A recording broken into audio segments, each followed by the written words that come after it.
Mustang. It is what it was, and more.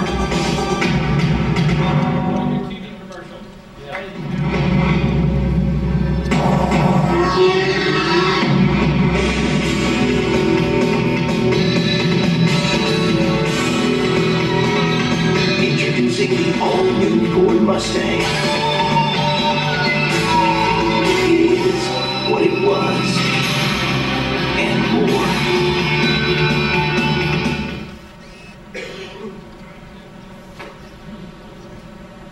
This is my 1965 Mustang. It was a muscle car then, and it still is today. Ford had really never produced a car just like the Mustang up until that time.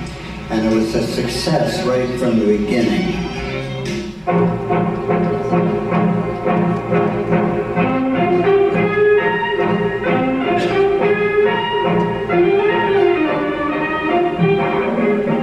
Coming April 17th, the unexpected, the new Ford Mustang.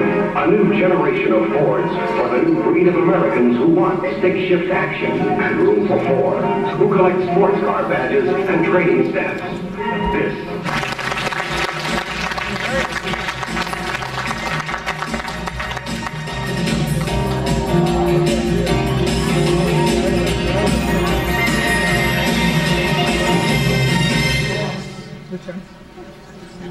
And here to speak to you about like 38 guys, and each one of them is a drug addict with a power tool in his hand.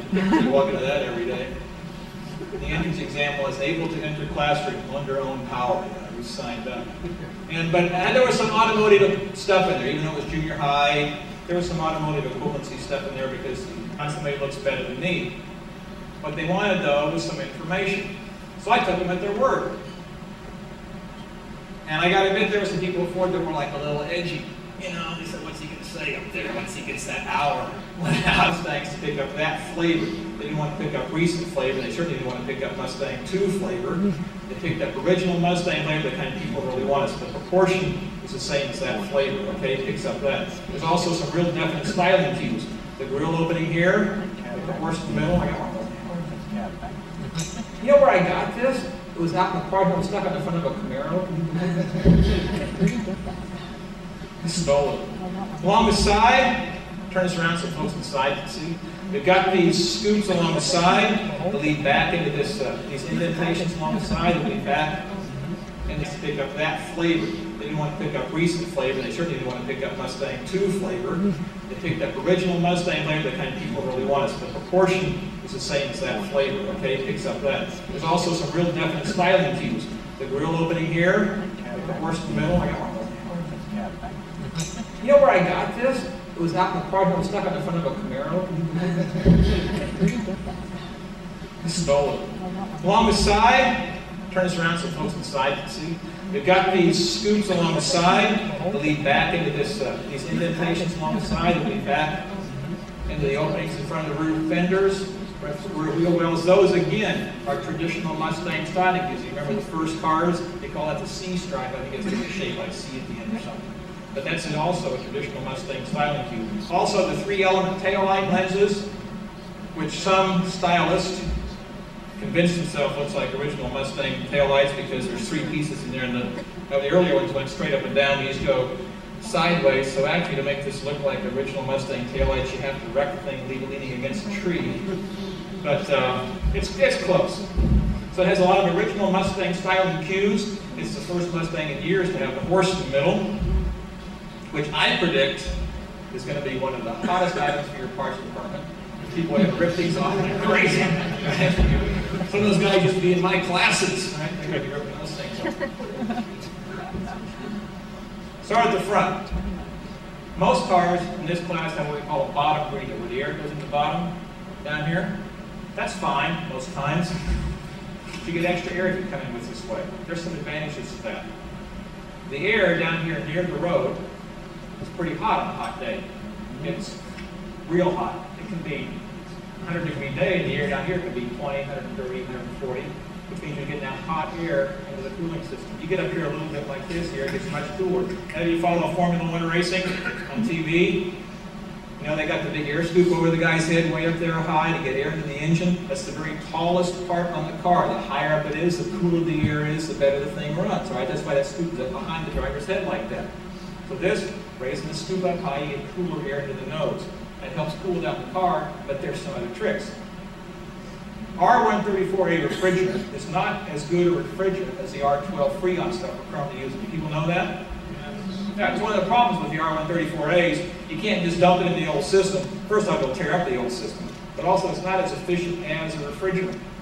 So if you don't change any engineering stuff, you end up with like a less good air conditioner. Previously, the Mustang, if you parked it outside on a hot day, left the windows up, got a little warm in there, there's a thing called time to comfort zone or something like that. I forget what they call it. It's unimportant. It would take, and you can start it up, try to get it going, you can turn on the air conditioner. It can take you 20, 30 minutes before you start feeling comfortable in there, right? This car, with this extra air coming through the front, at a cooler level of air that's higher up, which is where the air conditioning condenser is up here in front of the radiator. You can park this thing outside in the middle of the day, in August, in Phoenix. You've been to Phoenix in August. And you can walk out at about 3:37 in the afternoon, and you can jump in that car, and you can turn the air conditioner on, and it will be at about 72 degrees in about 10 minutes with R134A refrigerant. You've been in Phoenix. Is that good? I know they're completely solicited opinions from our studio audience. Aerodynamicist does what's called a pressure map. You start mapping out the air pressure all over a car. You get high pressure on the nose. You get low pressure here because like when the air comes up over, it gets low pressure here. You always get high pressure here. That's why you have the inlet for the air conditioning system and defroster up here, because you're always going to have high pressure air right here. Remember the 1970 Pontiac Trans Ams had that rearward facing hood scoop? That was because there's high pressure air back there that was forcing itself into that scoop. That's a scientific fact. And you also always get low pressure out here in these corners of the hood. You also get high pressure under the hood, under the engine compartment, which inhibits cooling efficiency because it doesn't let air, fresh air come in and go through the radiator. So look at this. These little holes, and I found this out all by myself. I'm so proud. See these little rubber biscuits right here? On this side, I'll rotate around there so you guys can see it. See this right here, this little thing right here? Stick my finger in. That's a little one-way flapper valve that it goes up but not down. This thing right here. And if you stick your pinky in there, you can see it, this hole. So if you get high pressure air up under the hood, it will go up through that hole, out through this vent, relieve underhood pressure, and leave more room for fresh air to come in the front. Isn't that tricky? What they think of next? We move back a little further. See how the fender wells have got a sharp edge on the front and a rounded edge on the back here? You see that? See over here, there's a sharp edge on the front here and a round edge on the back. One of the worst things you can do on a car aerodynamically is to get air stuck up under the fender wells. The sharp edge on the front helps to keep air from getting in there. The round edge on the back helps you get out. If you look at racing cars with fenders on them, I mean real race cars, they're not like some modified thing or something. That's how the fender shape is. Sharp on the front, radius on the back. Move back up here to the window area. You know where wind noise comes from? It comes from mirrors and A-pillars. Look at this mirror. This mirror is shaped to let airflow over it. Works in conjunction with the A-pillar, so you cut down on wind noise. How many of you have driven German cars that have a lot of wind noise? The Germans are really good about having great big mirrors out there, right? BMWs and Mercedes have great big mirrors, but they don't always do a real good job making them shape real well to cut down on wind noise. So quite often you get a really nice German car, and it's a nice piece of engineering, but there's like this kind of like whistle coming at you all the time. You don't get that so much with this car, because it shaped those mirrors. This scoop back here at the back, in front of the rear fender, actually opens into something. It's not just like a fake thing on there. Like, what's the one? My favorite scoop car. The Mitsubishi 3000 GT. It's like they went to the scoop store, you know, it's got stuff all over, man. It's too much. And you ought to see the 94, it's got even more. They added scoops on it, if you can imagine, and almost none of them work. This one actually opens up and goes into the rear fender area. And so if you got a hardcore racer, you can put a little duct on that and dump it into the rear brakes and cool off the rear brakes if it's one of those hardcore race guys. And I mean, I don't know how many would do that, but you know, it's time to park my wife. So, but I mean, it does function. If we get back to the back, we got a real wing that really does work. It's called a wing, by the way, because here it can go underneath it, not just back up against it. And here's another nice little trick we're going to show you. Consider in your mind's eye the back end of the current Mustang GT and what the bumper looks like hanging down below it. Does anybody want to venture a guess as to what that rear bumper, the one that hangs down here and says Mustang on it? Anybody know what that's worth? Nothing. No, you're all wrong. It's worth less than nothing. It's worth negative, right? Because it's a parachute. And a friend of mine was racing one of those in 1987 in a professional series. I was in the same series with another car. That thing cost them something like 4 or 5 miles an hour in top speed. When they took off the Mustang GT bumper and put on just the regular old Mustang back bumper, top speed of the car went up about 4 or 5 miles an hour. And they would, to get that out of the engine would have taken about 25 or 30 horsepower. It was like 25 or 30 free horsepower. But look at this thing. This is smooth under really nice. It picks up the shape really nice. It's a much more aerodynamic piece of work. I always thought that was funny how the Mustang GT, which was supposed to be the fast one, and these pieces on the data go slower. Figure that out. But that kind of thinking is kind of gone. One other thing about this, look at the paint job. You can see my fingerprints all over it, so when the cops come in, they know who's there. That car has not been buffed.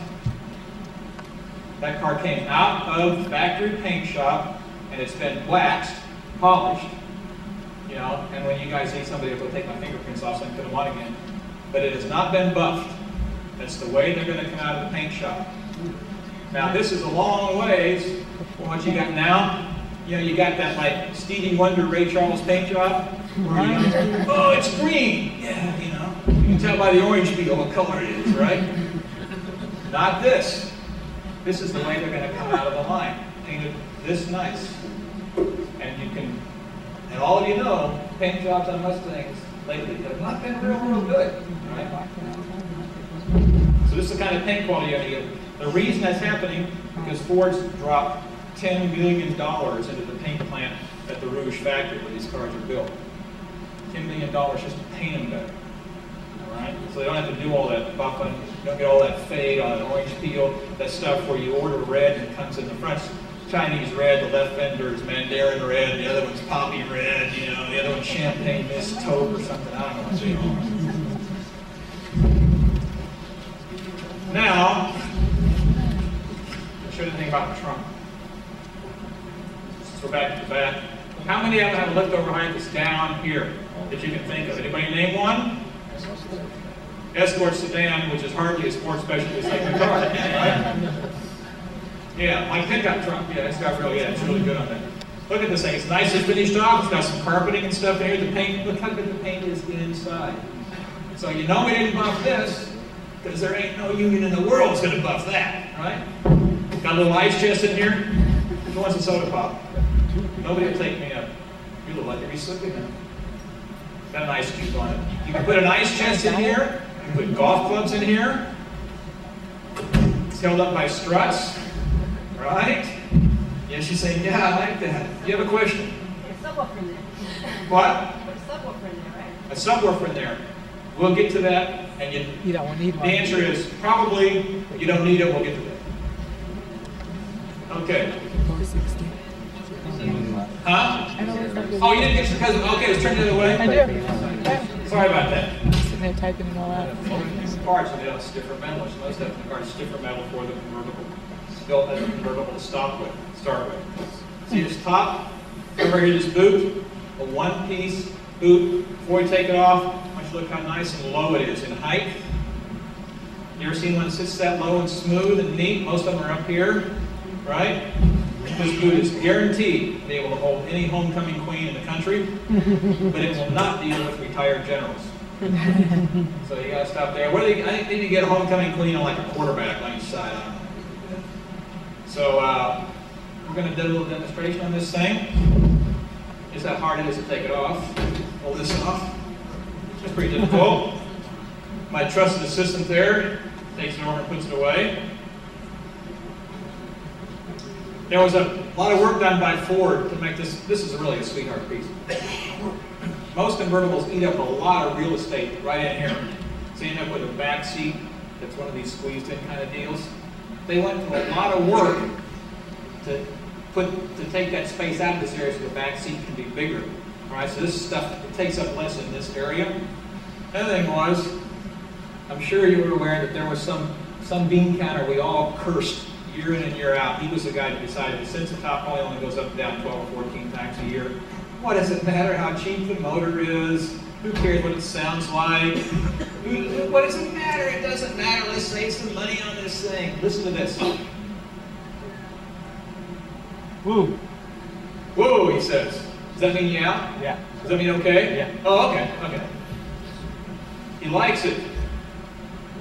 Got a nice sound. Sounds like quality stuff. Look at this. Glass window, built-in defroster, doesn't need to be unzipped. That's nice.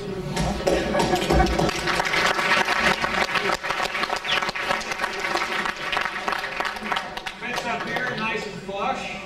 Nice fit up here, like that. Let's put it back down. As we rotate it around, look inside. Stop right there a second. Headliner. Headliner. Whoa, is that a nice piece or what? I have not seen a better convertible top than an American-made car. I haven't seen one. I mean, if you want to go buy a Mercedes or something, I'm sure that you can do something different, but I don't know how much better it would be than that. All right? And it would cost you like 18 times too much money too, right? Look at this thing. And it goes down nice and flat. Listen to the motor.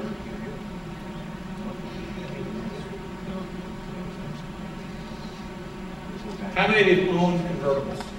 I have. And every one of them was a rat trap. You know? They were awful, you know? And you couldn't get the thing to seal, and when it had to top up or down, it was a rattle trap, and the cowl is shaking, and it's doing this number, and it rattles, and it can't keep water out. You're never going to get water out of it in the rainy weather. You know, it's cold as hell in there in the wintertime, all that kind of stuff, doesn't seal up. Looks like the dickens. You're going down the road, and balloons up in top, right? You got that parachute deal going for you up there. This is a sweetheart convertible top. Now, option defroster on the rear window. It has the same shape as the coupe top, and in fact, it's virtually indistinguishable from the coupe top. You like that? Heavily refining that door. This came off the assembly line.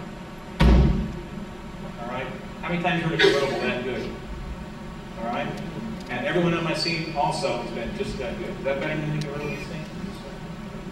Do you like that over there? Another thing I want to show you about this. These doors open. Look at the inside of the door jambs. If we didn't polish the inside of the trunk lid, we sure didn't polish the door jambs. Look how nicely they're finished off. The finish you see on these door jambs is what you used to see. Well, you still do in fact. But this is the stuff you only used to find on the Japanese stuff. You look on a Honda, you look at a Lexus or Toyota, you know, you see door jambs finished off that nice. The Americans, it was always like a bunch of bubble gum laid in there with a spray can over it. Not anymore. Look at this. This is a nicely finished off piece. And we did not polish this up. That's the way it comes out of the front factory. So I think you can see that all in all, that is a pretty nice piece of work. We got a little demonstration here on a little shot on the video screens of the interior. There it is. Okay, let's freeze on that a little bit. We got some interior features to talk about. First off, let's talk about seats. You'll be glad to know that the Mustang purchasing agent's supply of Greyhound bus seats has been used up. They're all gone, and now we have real seats now, okay? Power driver seats, recline on both sides, nice bolsters, you know, all this kind of stuff here. It's a nice, comfortable seats. The dash design has these kind of two pods in it, which you can see in the video kind of better than you can see actually here, which is kind of mimics the shape, kind of the original Mustang had two pods of this. They do the same kind of thing with that. The dash design, if we can look at that same one there for a second. If you notice the way the doors have kind of a curving shape on them, and the dash has kind of a curving shape, when you shut the doors, it all goes together. High maintenance vehicles, even though I like high performance, and I don't believe that they have to go hand in hand. I think you can get something reasonably low maintenance and still get the performance that you want. This gets up here real high, which is very nice. I can see over the dash, the wheel. I can actually drive this without being a hazard on the road, without phone books, pillows, whatever else I would typically need, because I'm short. What do they do with their sound systems? Huh? Where? What do they do? Crank it up. And what do they do as far as the equipment on it? Lots of cash. Lots of cash? Lots of cash, right? Same deal. My son goes to college. He's a good kid. You know, God love him. He's a great kid. He gets great grades and all that kind of stuff. So we get in the car to go to school and we're doing the shopping deal, you know. So it's got to have the stereo deal, right? So it's got the FM stereo cassette. It's a decent system. It's whatever the thing was. He doesn't own that car 5 minutes. And like the garage is full of boxes from the stereo store, right? There's also the upgrade, which you may have seen on the wall out there. It's called the Mach 460. How many of you remember Ford 460 V8 engines? This is the V8 460 of stereos. 460 watts continuous, 460 watts peak power, 230 continuous average power. There is no reason to go to the aftermarket. Take your kid, look and say, repeat after me, there's no reason to go to the aftermarket. You know, put your money away, spend it on something else, buy your mom some flowers. There's no reason with this 460 to go to the aftermarket. It also comes with a CD player. This thing is so loud. True story. One of the engineers who works on these sound systems, his kid had a 91, I think it was, Mustang, and they were doing some development on stuff. So they used this kid, they put one of these 460 systems in and let him have it for the summer. And he went to visit some relatives in Iowa. He was there like a week. And while he was in Iowa for that week, dairy production was down 37%. All the chickens laid big, low eggs. All right?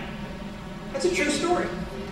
There is no reason to go to the aftermarket. If you go to the aftermarket with this 460, the result will be you'll spend a lot of money, you will not upgrade the stereo, and all the guys that work down there, that did you know?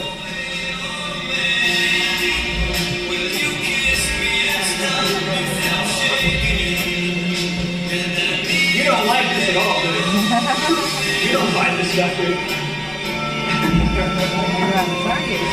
Did anybody like hearing that anymore?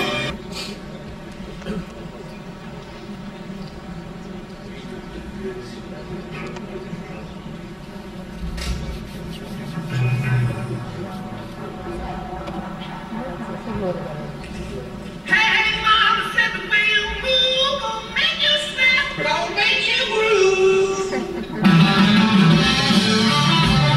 That's improvement.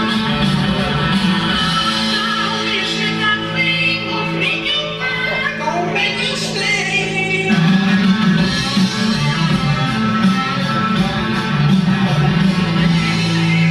Move that way, watch body grip, and keep away.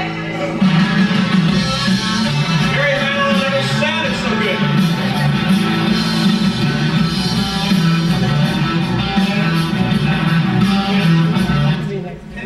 You believe it?